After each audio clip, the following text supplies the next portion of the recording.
It's 1348.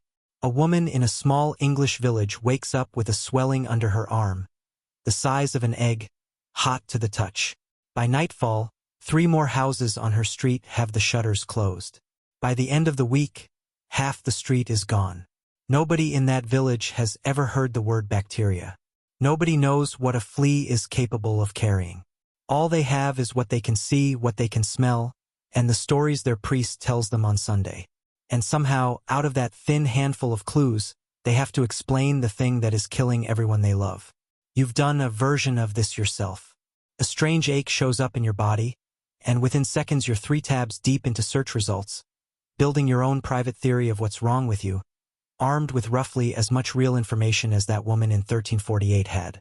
The Black Death hit Europe in 1347 and killed somewhere between 1/3 and half of everyone alive within a few years. That number is almost impossible to sit with, and people needed an explanation fast, because a disaster with no explanation is somehow more terrifying than a disaster with a wrong one. So here's the explanation the smartest people in Europe actually landed on. In 1348, the King of France asked the medical faculty at the University of Paris to figure out what was happening. Their answer wasn't rats. It wasn't fleas. It was the sky. A conjunction of Saturn, Jupiter, and Mars back in 1345, they said, had poisoned the air itself. Not a street preacher's theory. The official medical opinion of one of the most prestigious universities on the continent. That poisoned air had a name: miasma. Bad air, rising off swamps and rotting matter and the unburied dead, drifting into lungs and killing whoever breathed it. And if you've ever seen the image of a plague doctor, the long black robe, the eerie beaked mask, that mask was built entirely around this idea. Stuffed with dried flowers and herbs, the beak was meant to filter the poison out of the air before it reached the doctor's lungs. Underneath, most of them wore waxed leather soaked in vinegar, because acid was believed to burn off contagion on contact. They carried a wooden cane so they could examine a patient without ever touching them. From a distance, it looks almost supernatural. Up close, every single piece was someone's genuine best attempt at survival, built from the only science available to them. But miasma wasn't even the only theory competing for belief at the same time. Plenty of people were certain this was punishment. Divine anger, poured down on a sinful world. In town after town, groups of flagellants marched through the streets whipping their own backs raw in public, hoping visible suffering might convince an angry God to lift the disease before it reached their door.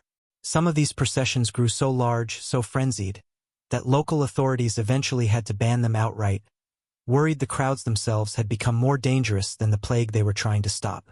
And then there's the darkest explanation of all, the one that turned fear into violence. In city after city, panicked communities decided the plague wasn't a disease at all. It was poison deliberately placed. Jewish communities were falsely blamed for contaminating the wells, and thousands of people were murdered as a direct result of that accusation. Here's the part that should have ended the theory instantly. In several of those towns, the plague kept killing people long after the massacres were over. The poison well theory had already been disproven by the plague itself in real time in the same town, and it still didn't stop the killing. Fear, once it locks onto a target, rarely waits around for evidence to catch up. Look at what every single one of these explanations has in common. The stars, God's fury, poisoned water. None of them are rats. None of them are fleas. The actual mechanism, the thing modern medicine eventually identified as the real cause, never once made the list. Every explanation people reached for was moral or cosmic or human. Something with intention behind it. Something that meant this was happening for a reason. That's not a coincidence, and it's not unique to the 14th century either. Across wildly different eras and cultures, researchers studying how people respond to senseless disasters keep finding the same pattern. Given a choice between a frightening explanation that at least makes the universe feel ordered, and the harder truth that sometimes suffering has no meaning attached to it at all, most people will take the frightening explanation every time. A universe where sin brings down plague is terrifying. A universe where you die from an invisible flea bite for absolutely no reason is, for a lot of minds, somehow worse. There's a smaller detail buried in the same instinct. In parts of medieval Europe, cats were already linked to witchcraft and bad luck, and during waves of plague panic, they were killed in large numbers. Historians still debate how much this actually affected local rat populations. What's harder to debate is the instinct behind it. Faced with something invisible and unstoppable, people reached for something visible instead, something they could actually do something about, and destroyed it, whether or not it had anything to do with the real cause at all. Which brings you back to 2 in the morning, searching your symptoms, half convinced of the worst. You are not being irrational.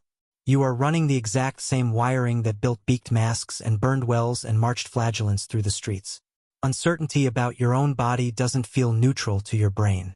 It feels like a threat with no shape, and a brain faced with a shapeless threat will build a shape for it out of whatever is lying around.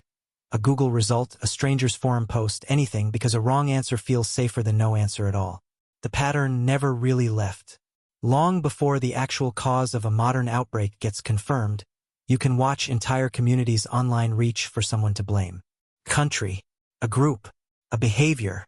During past pandemics, whole populations were blamed for outbreaks long before health officials had traced the real chain of transmission, and by the time the truth caught up, the blame had already done its damage. The instinct to name a culprit fast is not some primitive flaw that better science eventually cured. It's a very old habit that better science has only ever partially talked us out of. Even the smaller version of this shows up constantly, far outside of any pandemic. A run of bad luck gets blamed on a black cat crossing the street, a broken mirror, a full moon. None of those things cause anything, but naming them gives the bad luck a shape, and a shape is strangely comforting, even when it's completely wrong. The plague doctors believed a mask stuffed with flowers could save their lives. Couldn't, but it gave them something almost as valuable in that exact moment. The feeling that they weren't just standing there helpless, in front of something that could kill them for no reason they would ever understand. That woman in 1348, the ache under her arm, the closed shutters down her street. And you, right now, phone in hand, running the same 600-year-old program on a screen she never could have imagined.